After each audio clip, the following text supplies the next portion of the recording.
Your Honor, it is over now. This has never been a case of trying to get free. I didn't ever want freedom. Frankly, I wanted death for myself. This was a case to tell the world that I did what I did not for reasons of hate. I hated no one. I knew I was sick or evil or both. Now I believe I was sick. The doctors have told me about my sickness, and now I have some peace. I know how much harm I have caused. I tried to do the best I could after the arrest to make amends, but no matter what I did, I could not undo the terrible harm I have caused. My attempt to help identify the remains was the best that I could do, and that was hardly anything. I feel so bad for what I did to those poor families, and I understand their rightful hate. I know I will be in prison for the rest of my life. I know that I will have to turn to God to help me get through each day. I should have stayed with God. I tried and failed and created a holocaust. Thank God there will be no more harm that I can do. I believe that only the Lord Jesus Christ can save me from my sins. I have instructed Mr. Boyle to end this matter. I do not want to contest the civil case. I've told Mr. Boyle to try and finalize them if he can. If there is ever any money, I want it to go to the victims' families. I've talked to Mr. Boyle about other things that might help ease my conscience in some way of coming up with ideas on how to make some amends to these families, and I will work with him on that. I want to return to Ohio and quickly end that matter so that I can put all of this behind me and then come right back here to do my sentence. I decided to go through this trial for a number of reasons. One of the reasons was to let the world know that these were not hate crimes. I wanted the world in Milwaukee, which I deeply hurt, to know the truth of what I did. I didn't want unanswered questions. All the questions have now been answered. I wanted to find out just what it was that caused me to be so bad and evil. But most of all, Mr. Boyle and I decided that maybe there was a way for us to tell the world that if there are people out there with these disorders, maybe they can get some help before they end up being hurt or hurting someone. I think the trial did that. I take all the blame for what I did. I hurt many people. The judge in my earlier case tried to help me, and I refused his help, and he got hurt by what I did. I hurt those policemen in the Conorak matter, and I shall ever regret causing them to lose their jobs. And I hope and pray that they can get their jobs back, because I know they did their best, and I just plain fooled them. For that, I am so sorry. I know I hurt my probation officer, who was really trying to help me. I am so sorry for that, and sorry for everyone else that I have hurt. I have hurt my mother and father and stepmother. I love them all so very much. I hope that they will find the same peace I am looking for. Mr. Boyle's associates, Wendy and Ellen, have been wonderful to me, helping me through this worst of all times. I want to publicly thank Mr. Boyle. He didn't need to take this case, but when I asked him to help me find the answers and to help others, if I could, he stayed with me and went way overboard in trying to help me. Mr. Boyle and I agreed that it was never a matter of trying to get off. It was only a matter of which place I would be housed the rest of my life, not for my comfort, but for trying to study me in the hopes of helping me and learning to help others who might have problems. I know I will be in prison. I pledge to talk to doctors who might be able to find some answers. In closing, I just want to say that I hope God has forgiven me. I know society will never be able to forgive me. I know the families of the victims will never be able to forgive me for what I have done. I promise I will pray each day to ask for their forgiveness when the hurt goes away, if ever. I have seen their tears, and if I could give my life right now to bring their loved ones back, I would do it. I am so very sorry. Your Honor, I know that you are about to sentence me. I ask for no consideration.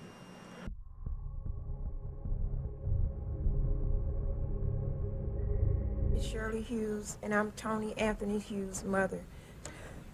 I would like to say to Jeffrey Dahmer that he don't know the pain, the hurt, the loss, and the mental state that he had put our family in. My name is Dorothy Straughter. I'm Curtis Straughter's mother.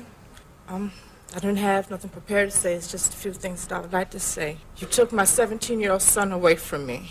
I'll never get a chance to tell him that I loved him. I'd have a chance to tell him that I loved him the last time I saw him, which will be a year tomorrow. I'm a J.W. Smith, brother of Edward Warren Smith. Edward Warren Smith tried to be Jeffrey Dahmer's friend. As a result, he lost his life. Mr. Dahmer, Eddie's gone now, the victim of your senseless killing. Where do we go from here? We ask ourselves, why did this happen to a person like Eddie? My name is Inez Thomas, and I'm the mother of David Thomas.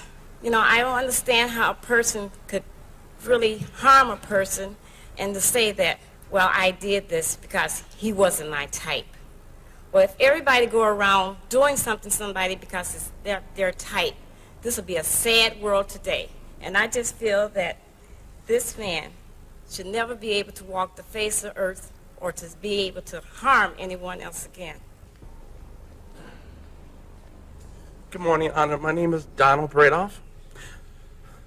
For the Bradoff family, as much as love in our family close, my mother gave 5 beautiful kids. We lost, he destroyed the baby of the family, and I hope you go to hell.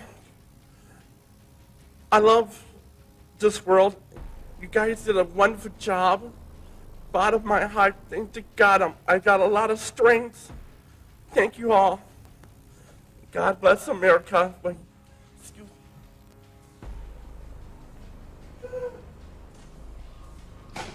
My name is Rita Isbell, and I'm the oldest sister of Errol Lindsay. Whatever your name is, Satan, I'm mad. This is how you act when you are out of control.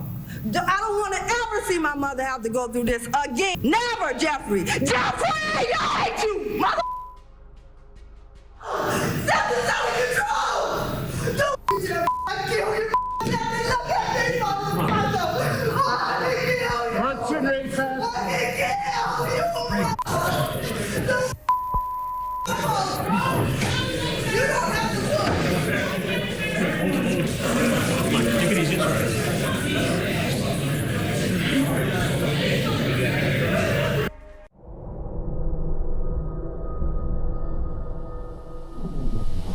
Turn to the right, like the fish tank is here. I'm turning all the way over here. You turn to your right to look at it? To look at the fish tank, right. And when that happens, what happens to you? All of a sudden, a handcuff and a knife is pulled on me. Yeah. Handcuff is placed on your body? Where? On my left wrist. And you see a knife? Yeah, yeah.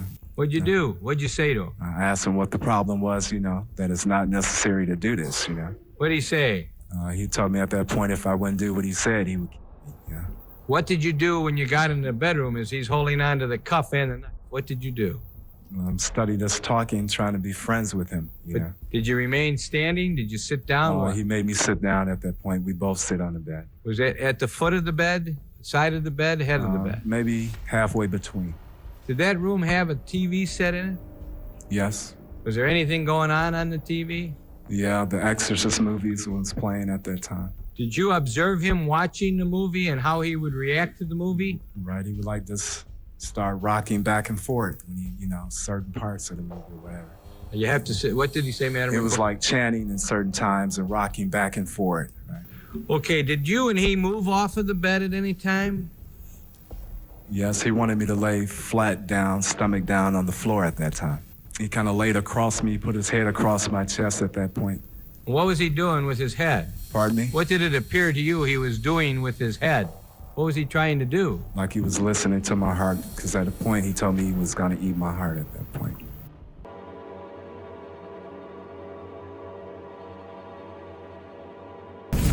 Thank you, ladies and gentlemen of the jury. It's been 3 weeks, and it's been like a long time, I know, for you, and it's been for us as well. I am advocate for the people of the state of Wisconsin. I've been in that role for a long time. I'm very proud and very happy to be doing it. First, we started out by saying the burden of proof in this case is on the defendant. That's unusual in the system of justice. But what we say in the state of Wisconsin is Jeffrey Dahmer has killed 15 people.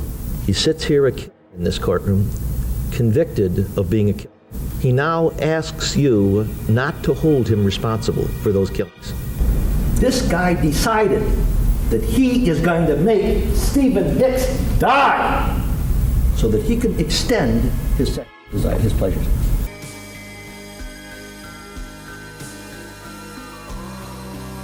The court will impose a mandatory life sentence plus an additional 10 years on the habitual criminality.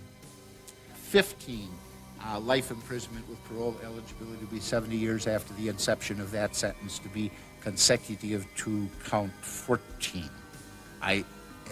Believe I have, and I intended to follow the recommendation of the state.